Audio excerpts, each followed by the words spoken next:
বিশ্ব ক্রিকেটের বড় ভাইরাস হচ্ছে ফিক্সিং। এটি নতুন কোনো ঘটনা নয়। বিশেষ করে ফ্র্যাঞ্চাইজি লিগগুলোতে ফিক্সিং বেশি হয়ে থাকে। ক্রিকেট বিশ্বে পাকিস্তানের অনেকেরই ক্যারিয়ার থমকে গেছে ফিক্সিংয়ের থাবায়।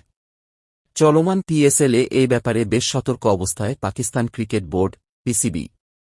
চলতি পিএসএলে ফিক্সিংয়ের ব্যাপারে 4 জনকে সন্দেহভাজন হিসেবে চিহ্নিত করেছে পাকিস্তান ক্রিকেট বোর্ড। খবর ক্রিকেট পাকিস্তানের।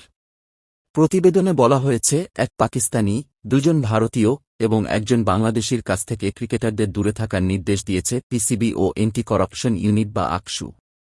পিএসএলের ক্রিকেটাররা যে হোটেলে অবস্থান করছে সেখানে সাধারণ মানুষের যাওয়া আসাও রয়েছে। পিসিবি পুরো হোটেল বুক করতে না পারায় যে কেউই প্রবেশ করতে পারছেন। এরই মধ্যে আকসু সন্দেহের তীর 4 জনের প্রতি। জানা গেছে, সন্দেহের তালিকায় থাকা 4 জনের একজন পাকিস্তানের আঞ্চলিক পর্যায়ের ক্রিকেট কোচ। তারা টাকার বিনিময়ে পিএসএলের কোনো ক্রিকেটারদের পারফরম্যান্সকে প্রভাবিত করতে পারেন, অর্থাৎ ফিক্সিংয়ের প্রস্তাব দিতে পারেন, এমন ধারণা আকসুর। ইতোমধ্যে পিএসএলের প্রত্যেক ক্রিকেটারকে ওই সন্দেহভাজন 4 জনের ছবি দেখিয়েছে পিসিবি।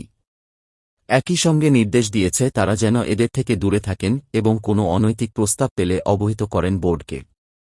25,000 রুপি মূল্যমানের বেশি কোনো উপহারের প্রস্তাব দেওয়া হলে খেলোয়াড়দের সেই ব্যাপারে রিপোর্ট করারও নির্দেশ দেওয়া হয়েছে। নিরাপত্তা স্বার্থে খেলোয়াড়দের হোটেলের বাইরে থেকে খাবার অর্ডার করারও অনুমতি দেওয়া হচ্ছে না। দর্শক, এখন এই পর্যন্ত।